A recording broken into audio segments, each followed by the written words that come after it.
राम राम शेतकरी मित्रांनो, पाहुयात पुणे गुलटेकडी, मुंबई तसेच बाहेर राज्यातील चेन्नई व बेंगलोर येथील आजचे म्हणजे दिनांक 12 मार्च 2024चे कांदा बाजारभाव. चला तर मित्रांनो, जाणून घेऊयात कोणत्या मार्केटमध्ये आज कांदा भावाची आवकेची परिस्थिती कशी आहे. सुरुवात करूयात पुणे गुलटेकडीतून. पुणे गुलटेकडे ते 19,541 क्विंटल कांद्याची आवक झाली होती. सरासरी कांद्याचे भाव 1,200 रुपयापासून 1,300 रुपये क्विंटलपर्यंत सरासरी कांदे आज पुणे गुलटेकडे ते विकले आहेत. तर जास्तीत जास्त पुणे गुलटेकडे ते चांगले प्रतीच्या कांद्याला 1,800 रुपये क्विंटलपर्यंत बाजारभाव आज निघाले. तर मुंबई येथे 113 कांदा गाड्यांची आवक झाली होती. गोळा साईज कांद्याचे काही लॉट 1,700 ते 1,800 रुपये क्विंटलपर्यंत विकले. त्या खालोखाल मोठे साईज कांदे 1,500 ते 1,600 रुपये क्विंटलपर्यंत विकले. सरासरी कांदे 1,300 ते 1,400 रुपये क्विंटलपर्यंत विकले. कोरडा 1,000 ते 1,200 रुपये क्विंटलपर्यंत विकला. गोल्टी 600 ते 900 रुपये क्विंटलपर्यंत विकली.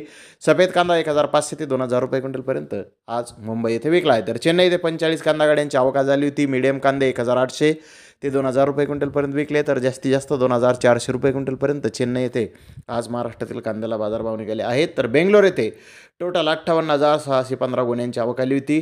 टॉप साईज कांदे 1,900 ते 2,000 रुपये क्विंटलपर्यंत विकले. तर मीडियम कांदा 1,100 ते 1,300 रुपये क्विंटलपर्यंत आज बेंगलोर येथे विकला आहे. तर धन्यवाद मित्रांनो, आपण माझा व्हिडिओ शेवटपर्यंत पाहिल्याबद्दल. व्हिडिओ आवडल्यास लाईक करा, शेअर करा.